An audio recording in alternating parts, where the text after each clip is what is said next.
I would start with ask yourself who you are and try not to just include things about your family life. Like, who are you? Like, what do you love? And who do you want to be? I heard a pastor in college say that actions precede emotions. So actions come first and emotions come next. If you want to feel less frazzled, if you want to feel like you have more to give, what kind of actions are going to get you to that point? Hey everyone, thanks for joining me in this episode of Mom Talks with Christa. Today I have a very special guest, my soon-to-be sister-in-law, Darla, and she's gonna be talking all things self-care for moms. And we're kind of just going to have a little conversation kind of to see where it takes us, because that's what we do best. So welcome, Darla. Thanks for coming on. Hi, thank you so much for having me on. Christa, you're the best. I'm so excited. I know this has been like a long time coming. We've talked about it forever. Yes. I'm like, okay, I'm gonna do it. And then I just grabbed one of your spots and I'm excited. Yeah, I'm excited too. So for anyone that doesn't know, can you just kind of talk a little bit about who you are and just kind of you, and then we'll kind of go from there. I always say that I'm a lover and pursuer of many things. So I try to describe myself with like all these things that I love. Like I love to read books, I love to run, I love to bake. And then further down the list, I'm also a wife and I'm also a mom to 3 kids. And I do that intentionally because I like to be a person, and I'm a person who's lucky enough to also have these people to love on all the time. So I am home. I'm a stay-at-home mom with 3 kids, ages 9 down to 4. And then my husband and I have been married for 10 years, and we still don't know anything. We're just learning. That's it. We just go on adventures and figure stuff out as we go. Awesome. That's a great intro. And I feel like that's too. I don't know. I was just thinking the other day about how when we're kids, we look at adults like, oh, they know everything. Like we have to, look up. And it's like, no one's ever been the age they are right now. We're all just kind of flying by the seat of our pants, Oh my goodness, yes. I'll just Yes. figure it out. Yeah. I eat my words a lot. I'll like look back to something I wrote or said years back, and I'm like, yeah, okay, I've learned since then. you know? Yeah. I think the best, what did they say? Like the best mirror is like an old like journal or old post or old something that you did. And you're like, oh, wow. Okay. Definitely made some growth since then. Mm-hmm. Oh my goodness, yes. Awesome. I know we're going to kind of just go with the flow today, but I have some like cool questions I think will kind of help start a conversation. But so first of all, like, what do you think was the most challenging part for you with becoming a mom? Biggest like lesson learned or thing you would adapt with? Our story, to try to make it brief, was that my husband and I had known each other for a super short amount of time when we found out we were pregnant with our first. And we just we did take some time. We consulted with our mentors at the time, and we got advice from people we respected and trusted. And then we decided to go ahead and get married and just kind of take a leap of faith together. But we were really thrown into parenthood. And so we had Lila 4 months later after our wedding day. And it's kind of like ready or not, here she comes, And I think for me, I think what shocked me was how quickly I became like, it's going to sound like a pity part, but how quickly I became the least important person, Mm-hmm. and even coming down to like little things like how I started my day was like the first thing I did was like try to help Lila before I even like would brush my teeth or use the bathroom or drink a sip of water. I would like rush out because, with little babies, you don't want them to get too worked up when they first wake up. But that was like, I remember the moment I realized like, wow, I just have to learn how to meet my own needs, even though I'm like low on the importance totem pole for a little bit. I used to be like a go, go, go person outside of the house, and having Lila really slowed us down where it was like, actually, she needs some rhythm here. So let's kind of find some patterns and stay home some days so she can gain her understanding of this entire outside world that she's now a part of. And Mm-hmm. that took a lot of adjusting for me. I was just so young. Mm-hmm. Yeah, definitely. And I think like it definitely like you said, like you just had to be ready for it. And I think when you're so young too, it's like and we're still like figuring ourselves out like at our ages now. Now we're so old and wise, Christa. We're very old and wise. Exactly. Wise beyond our years. But yeah, and so it's like, especially at a young age too, you're growing up and trying to figure out, okay, where's my place on this earth, and like trying to adapt to motherhood. That's got to be, just a complete change and shift. Mhm. A Figure out, pivot.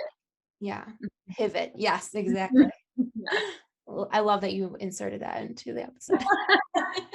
So this can kind of like connect or tie into your response before, but what is something that you kind of went through that seemed impossible at the time that now you can look back and you're like, man, that was really hard, but I got through it and I'm so proud that I got through it. I think for me, it really was becoming a mom. Like, I had always wanted to be a mom. So that for me felt comfortable.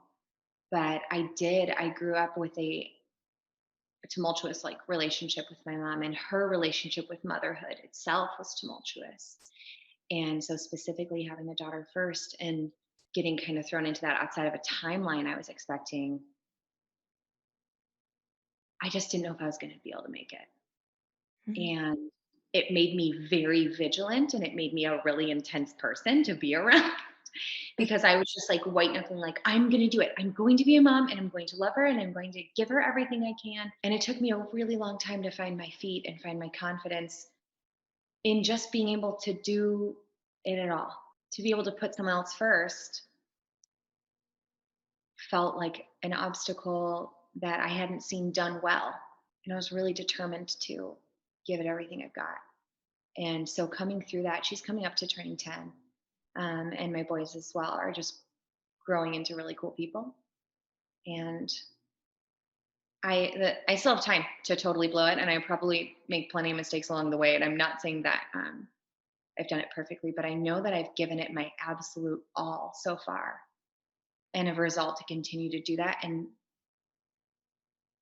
there was a time when I just didn't know if I was going to be able to like break a baton that was handed to me and just change a pattern in my family where maybe I would be able to be the one. Maybe I could do it. Looking back at those years, Jordan and I look back at pictures. Oh my goodness, when they gave us Lila, they let us go home with her from the hospital. We look at these pictures like those were babies.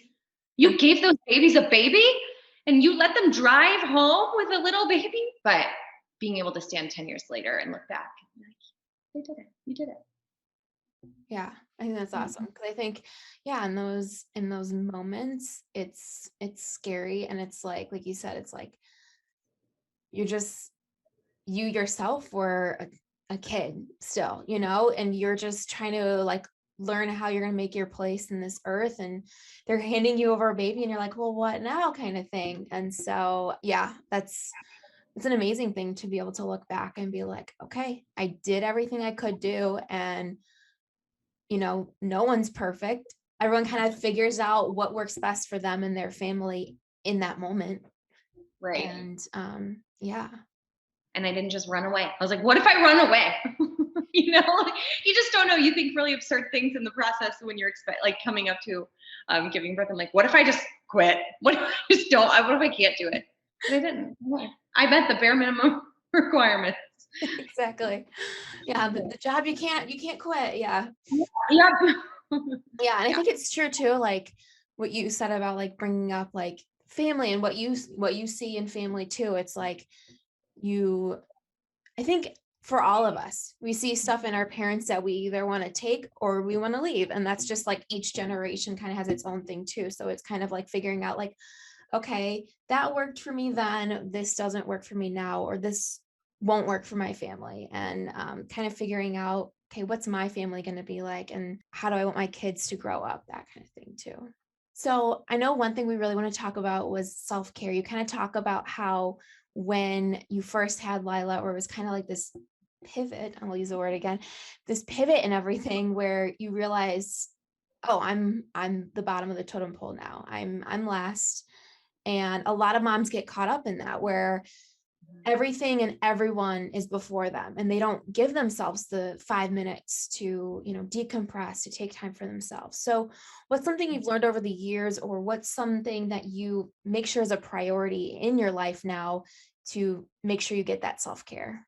I think first, was, well, like to rewind a little bit, when we met with our mentors, Jordan and I, going into like, we had a 5-year plan, and it was literally part of the plan that we called it Optimize Jordan.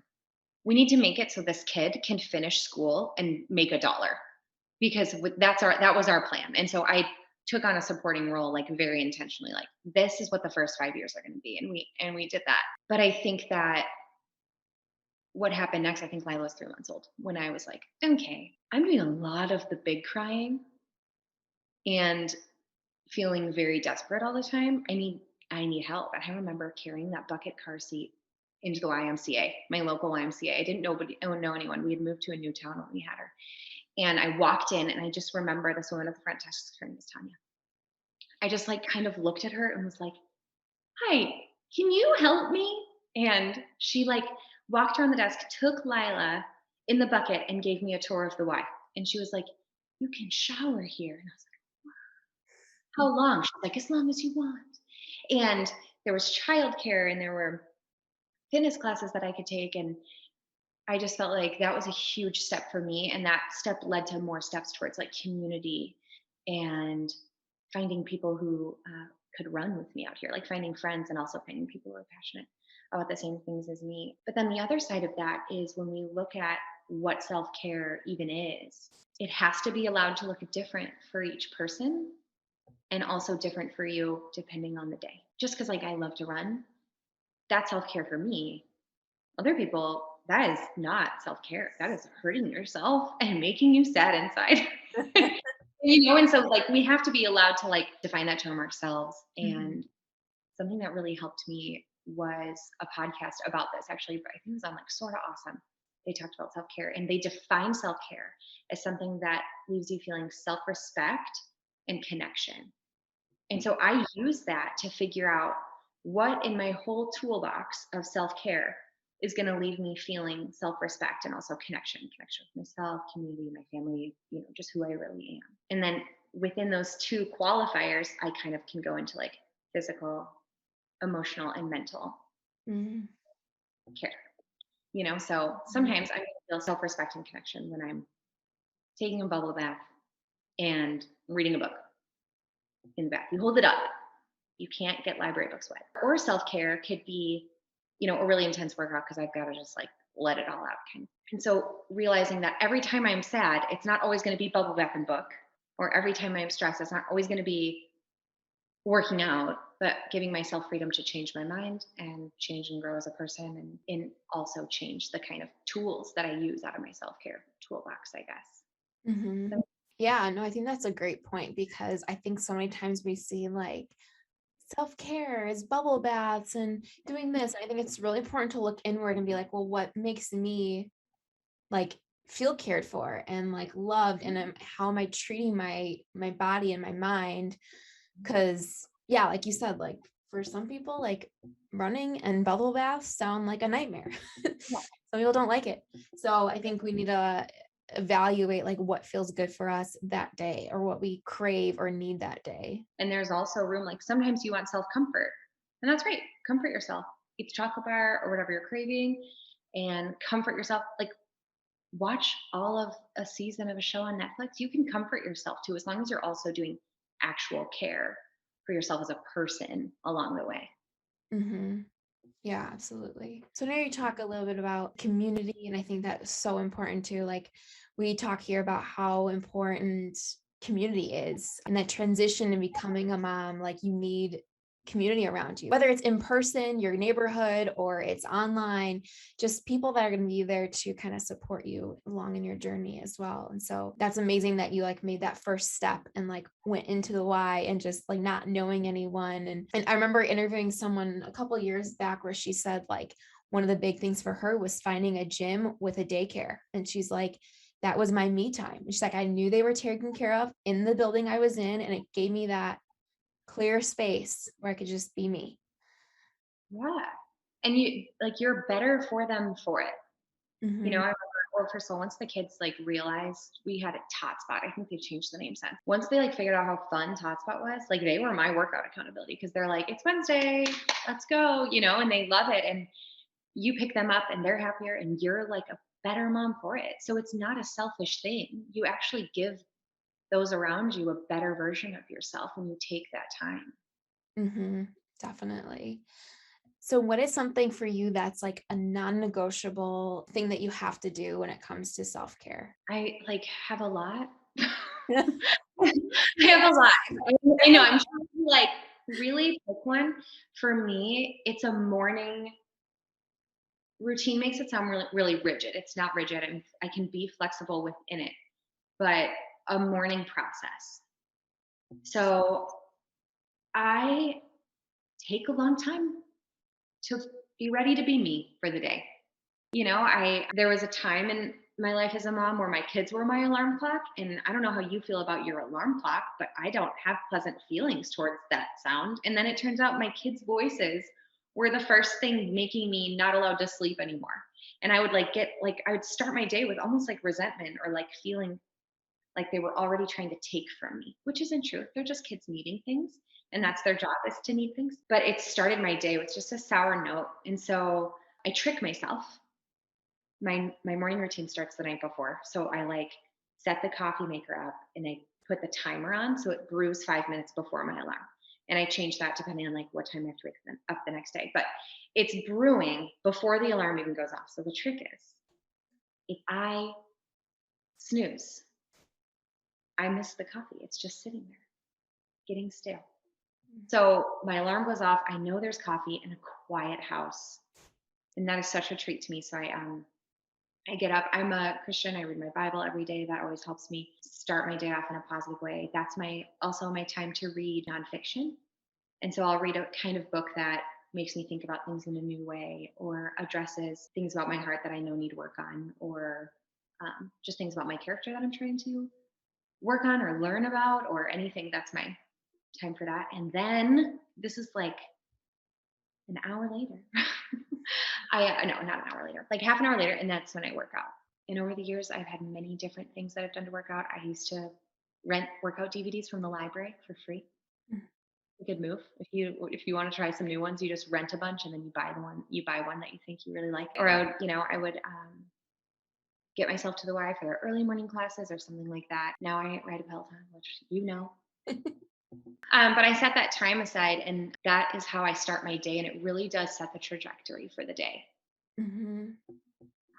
Yeah, I know we've talked about this before, but I'm such a big believer in that because, I Mhm. mean, yeah, I used to be the same. Like, I used to be wake up the last minute I had to wake up for work, rushing around, and it just totally makes it like someone else is running your life. Like, you're not really in control of your life. Yeah, And you're getting like yanked around. yeah, yeah. And so I feel like it totally helps. Some moms I've talked to, they're like, I don't wake up early, or that's your baby's the first thing. So even if you can do 5 minutes throughout the day or something that's kind of like a breather, decompressor. I know it's not easy for everyone, but definitely I'm a huge believer in that alone time or just to wake up slowly and just to kind of get into that day, set your intentions for the day. It's very powerful for sure.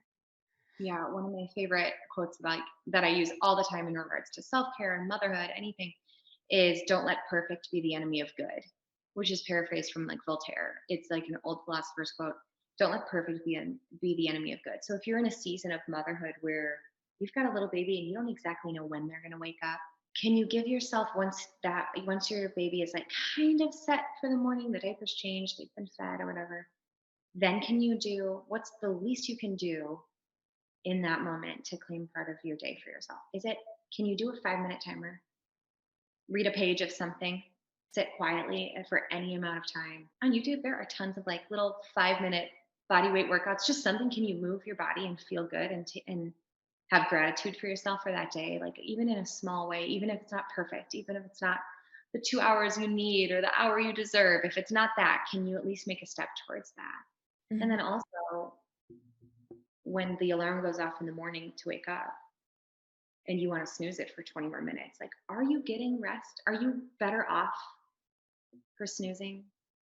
Like, Mhm. does it make you feel better? And if so, if you're like, no, I really do need those 20 minutes of sleep, tack them on the night before. Like, unplug 20 minutes earlier, go to bed 20 minutes earlier. If sleep is so important, definitely get that. You don't have to choose time for yourself in the morning or sleep. You really can try your best, especially when, I remember when, my kids would be up all hours of the night. I would wake up, I would write down in my journal their sleep. There's something about like when you're in that stage, you have to tell someone how little sleep you got. And so I told myself in my journal, I would write down, I literally have journals just being like, oh my goodness, this time, this time, this time, and this time, I only had this many hours of sleep. And then I would let it go. That was last night. I'm not going to let that like give me fatigue all day. It happened. It's done. Now I'm awake. Now it's today. Here we go. Oh, I like that. Mhm. Yeah. I remember hearing once in a like personal development book about setting your intentions at night. And it's like, if you feel like you're going to bed late or you had a busy day where like normally you'd be like, oh, I'm gonna be so tired tomorrow.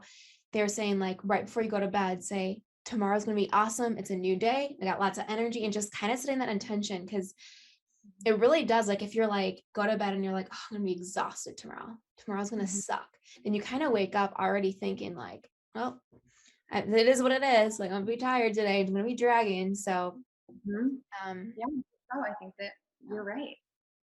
Yeah, mindset definitely helps with that, and intention. For moms kind of like listening, that I think that are in a tight spot, they're listening to this and they're like, I would love to give myself, self-care or figure out a way to take care of myself better. What tips do you have?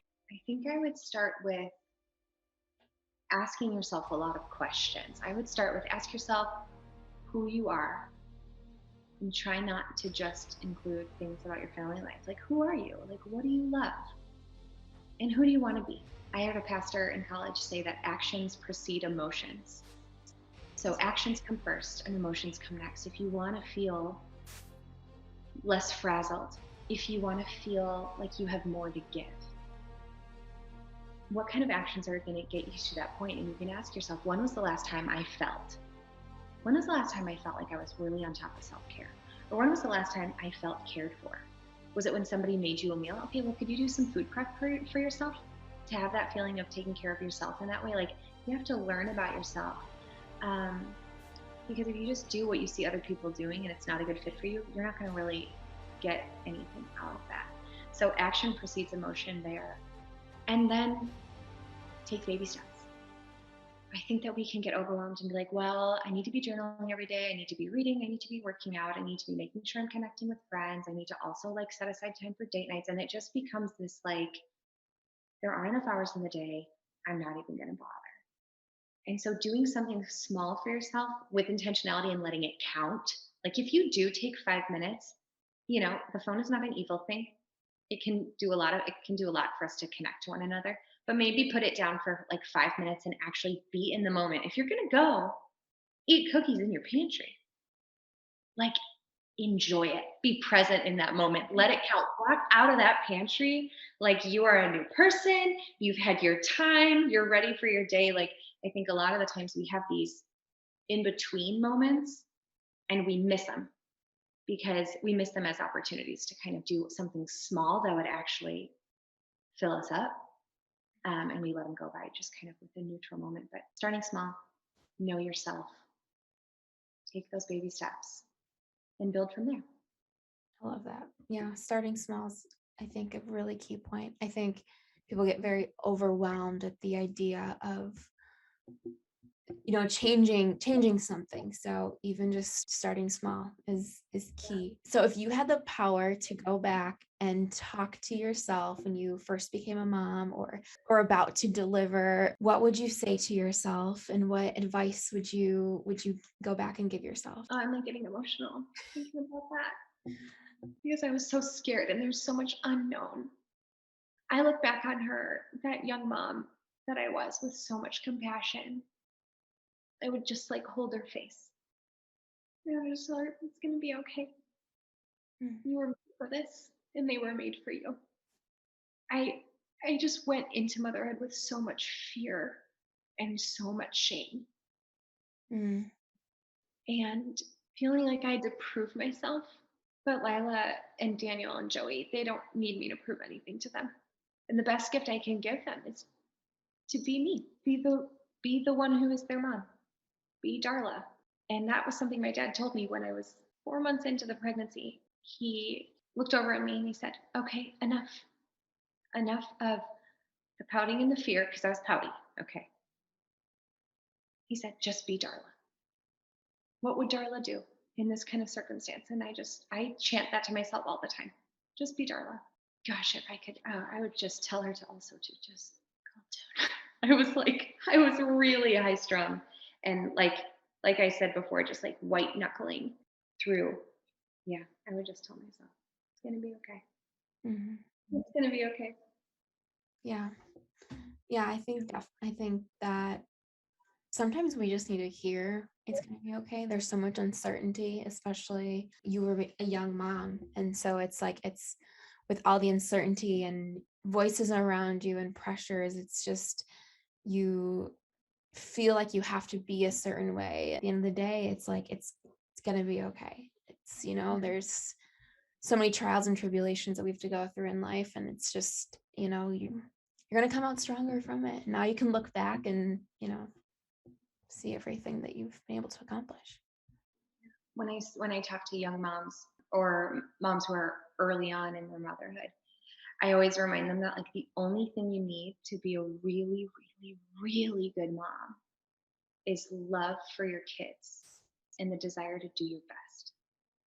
And that's it. Like, you don't have to be perfect, you don't have to be faultless, but just wanting to try is a gift to your kids, and just loving them all the way. Like, that's what a really, really good mom does. Mm-hmm. I love that. Yep. Forget all of the comparison and mom shaming. You know what's best. You have the best intentions with your kids, and you are the mom that was made for them. Yep. Yeah, I love that. I think that's amazing. I think more people need to hear that for sure. Awesome. So I always like to end these with fun thinking questions, what I call them. And so if you could have a billboard made today, you said so many things that I feel like would be really awesome on a billboard, but we can narrow it down if you want. Billboard. Just gonna put a bunch up there. If you could have a billboard made today where you could share one tip with moms everywhere, what would you have it say? I thought about this and I really had to narrow it down. I would say your work matters. That's perfect. And where can everyone find you? What other things you like to share? And yeah, just anything else that you wanna share to moms listening. I'm on Instagram at Dear Darla Jean. I'm also on Facebook, but that's only because there are like some old people in my life that want to see kids and my kids, and so I'll randomly send stuff over there. But stories and on Instagram, and if you're really close to me, then I like to send funny videos on Instagram in DMs. So if you see anything good, please send it my way. That's where I really connect with people is funny videos on Instagram. I love it. Funny videos are where it's at. Yes. Awesome. Well, thanks for coming on. This was awesome. I'm so glad you finally were able to come on and we were able to chat. It was awesome. Hey guys, if you found this or any episode of Mom Talks with Christa helpful, please like, comment, subscribe, and of course, share it with your friends. We release new videos every single Wednesday, and our new podcast is out every single Thursday. So lots of different ways you can catch us. And of course, if you're not following us on our socials, go ahead and follow us there. We've got tons of new content for you every single day. And finally, if you're watching this and doubting yourself, you're doing a great job. So thanks so much for watching, and I'll see you next week.